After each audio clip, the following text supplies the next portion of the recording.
Good morning, IVC kids. I am Miss Terry, and I have the privilege of telling you stories every week as part of the kids ministry. And you know, there's some other parts of the kids ministry that I want to make sure you are aware of. We have a kids e-newsletter every week now, and it's called The Trellis.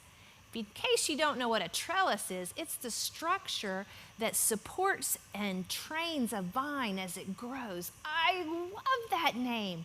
And in the trellis, you and your family can find links to stories and talking points so you can discuss our weekly story together as a family and learn more about it. We also have another part of kids ministry that's kind of new. Miss Kim has put together monthly care packages. And this month, since we're talking about creativity, she put all these cool things that you can be creative with at home and make different things. So I hope you're enjoying that. Hey, and if you're new to IVC and IVC Online and you are interested in getting that e-newsletter or the care packages and you're not, check out the Connect card or send a comment or an email to the church office. Make sure that we have your email address and we can hook you up for that e-newsletter. And if you're in the Birmingham area, give us your address so we can get you a care package when we do our next ones in September. But today, let's just get right on into our story.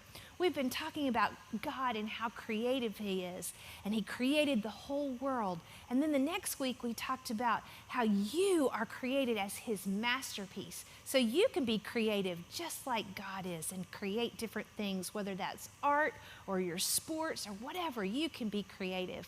And then last week, we talked about how we are created for a purpose, and we talked about Esther and her purpose. Today we're going to talk about we are created to work together. And our story this week comes from Mark chapter 2. And in Mark chapter 2, Jesus has been traveling around and He's been teaching and He's been healing people, and He has gotten really popular. Every time He comes around, like people just show up and there's big crowds of people. He's like, if He goes out in the wilderness, they come out to the wilderness to hear Him talk. If He comes into a city, they come into the city to hear Him talk. And in Mark chapter 2, He comes to a city called Capernaum. Well, there's somebody else that is in Capernaum, and it's a man who is paralyzed. And that means he can't walk. There's something wrong with his legs, and he can't walk. And he finds out that Jesus is in his town, in Capernaum, and he's so excited. He really wants to go hear Jesus talk, and he's really hoping that maybe that Jesus would heal him. But he can't just walk over to where Jesus is, so he and his friends get creative. They work together and create this way for him to get to come and see Jesus. So 4 of his friends come, and they put him on a mat, and each one of them grabs a corner, and they carry him to the house where Jesus is teaching. When they get there, just like has happened so many times, there's lots and lots of people that have come to hear Jesus teach. And the house where he is full. And as a matter of fact, there's so many people, even around the house is full. So the friends come carrying this man who's paralyzed, and they can't get close to Jesus. So they have to be really creative. And they see that there's some steps on the side of the house that go up to the roof. So the 4 friends carry the man up the steps to the top of the roof. And the roof of that house was made out of dirt and straw. So what do? They start digging a hole. And it's not just a little bitty hole so they can, look down and see what's going on. This is a big hole in the roof so that they can lower their friend down right in front of Jesus. Now, can you imagine if you were in that room listening to Jesus and all of a sudden the roof starts to fall in? I mean, like there's dirt and straw falling, and they're like, what? What's going on? And they get this big hole in the roof, and they lower him down right in front of Jesus.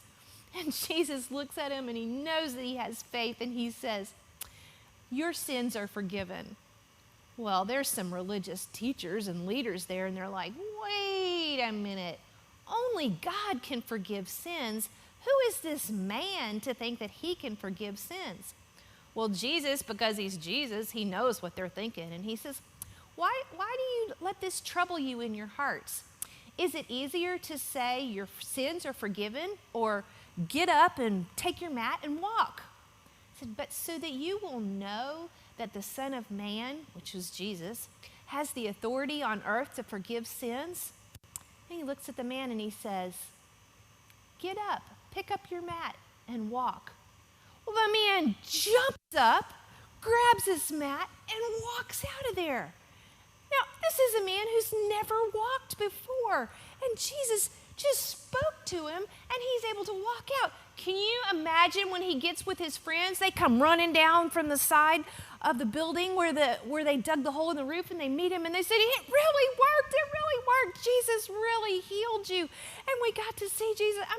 Big party breaking out right there. And all those people in the house, they're like, "Oh my gosh, Jesus just healed this paralyzed man."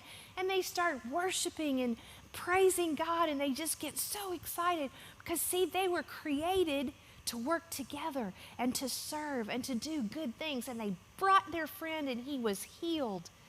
And then the people just broke out into praise and worship. What a great thing for us to do together. We can creatively praise and worship. So let's join.